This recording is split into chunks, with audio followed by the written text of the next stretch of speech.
Beleza, bem-vindo ao canal Olho nos Dividendos, Felipe por aqui, e vamos falar então de oportunidades. Então, as oportunidades, a janela de oportunidades novamente aberta, com a frustração na China em relação aos dados chineses, né? Então, o estímulo chinês não foi o suficiente para agradar o mercado, que hoje penalizou Vale novamente nos R$ 60 e Semin nos R$ 6. Claro que Semin você tem aquele fator que é o pós-dividendos, mas Vale novamente nos R$ 60.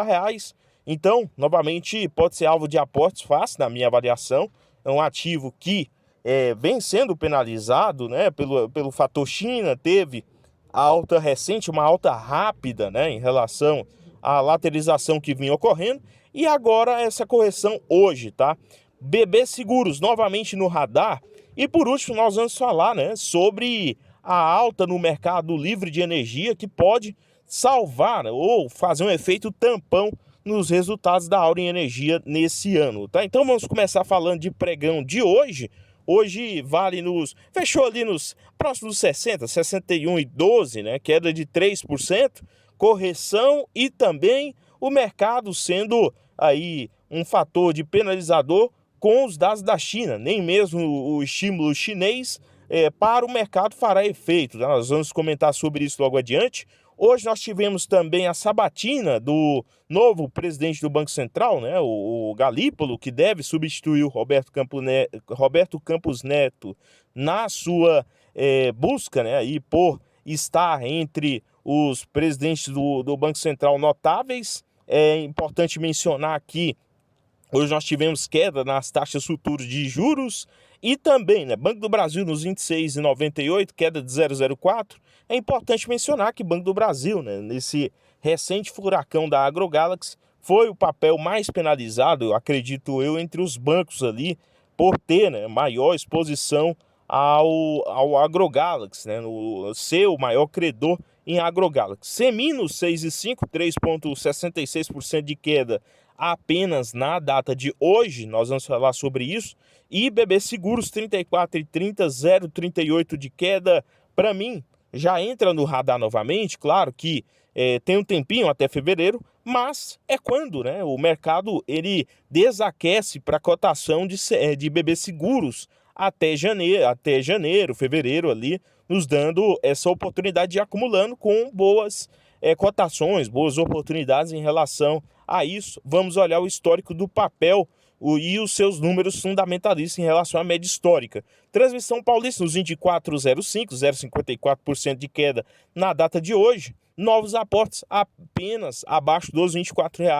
Essa é a minha avaliação, pensando nos bons dividendos que podem ser anunciados no mês que vem, novembro, com pagamento provável dezembro ou início do ano de 2025. E Caixa Seguridade foi o único papel aí com alta contrário, né, junto com o Irani também na carteira, 0,42% de alta hoje. Vamos começar falando de Vale, queda de 5% nos últimos 5 dias, devolvendo aquela forte alta que teve também na primeira semana aí de outubro e última semana de setembro, uma porrada de alta, depois essa queda nessa semana, tá?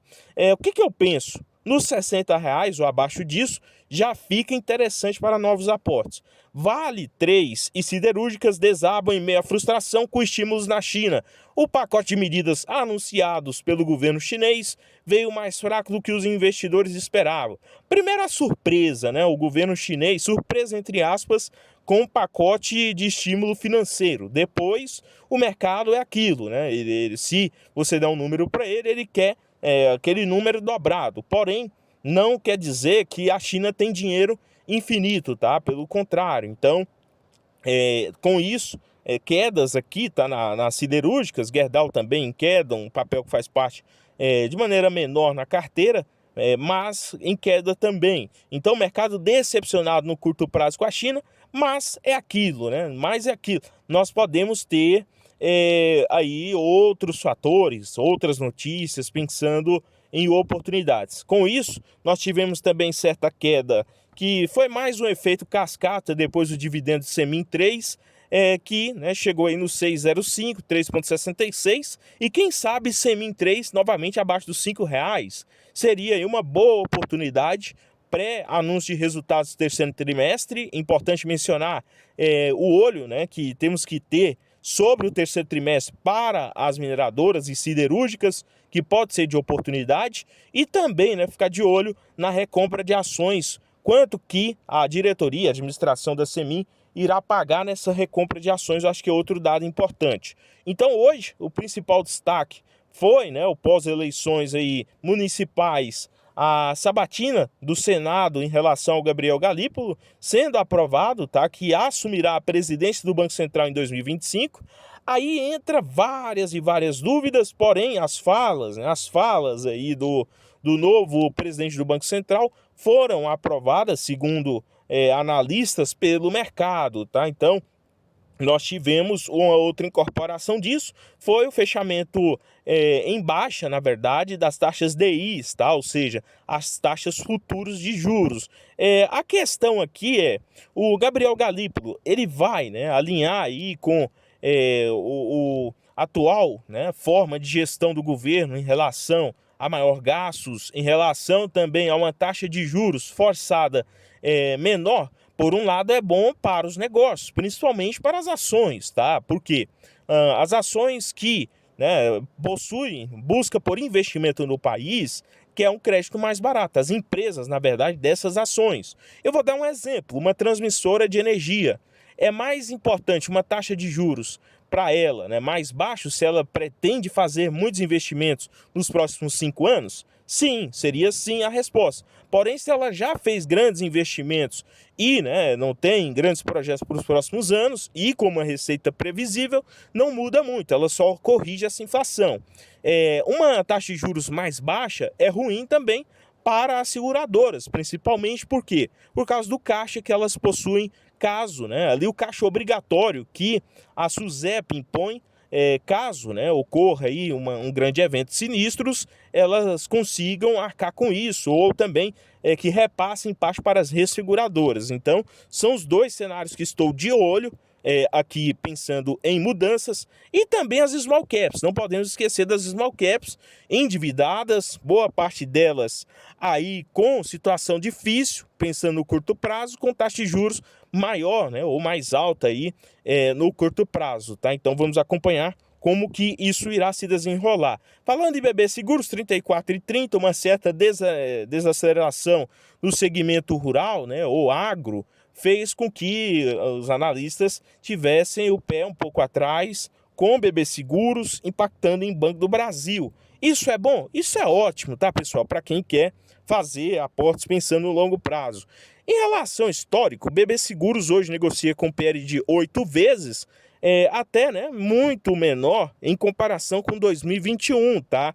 Muito mais pelos resultados recentes do que a cotação em si. Pelo contrário, a cotação ela teve certa alta recente pelos dividendos, recompra bilionária de ações, mas, né, o papel lá em 2021, ele foi praticamente depenado pelos resultados do segmento vida, né, durante o ano de 2021, que foi muito penalizado durante ali o pós e pandemia, tá? Em relação aos outros fatores, como o fator, né, de distribuição de proventos, nós temos números parecidos também lá com o ano de 2021, porém, né, dividendos esses marcados pela entrega também no quesito recompra de ações. E o EV/EBIT, 6 vezes versus 7 vezes do ano passado, sendo um dos números também que chama a atenção, com amplo crescimento do lucro por ação nos últimos anos. E o ROI também consolidado. Então, para mim, é alegria poder, né, comprar BB Seguros com essas entregas recentes num preço atrativo. Claro, a dúvida que ficaria: será que nós teremos, né, o segmento agro penalizando BB Seguros em um longo espaço de período de tempo? Vamos acompanhar. Mudando um pouco o jogo, o que nós estaríamos falando? Sobre Mercado Livre. Mercado Livre de energia, tá? Preços no mercado livre de energia no Brasil sobem mais de 90% em meio à seca. Volume financeiro das negociações alcançaram um nível recorde no ano de 72 bilhões de reais. Isso, por um lado, pessoal, aí nós vamos já mudar aqui o foco para a Auren Energia, pode salvar o ano da Auren Energia. Por quê? Ela é simplesmente a maior comercializadora de energia.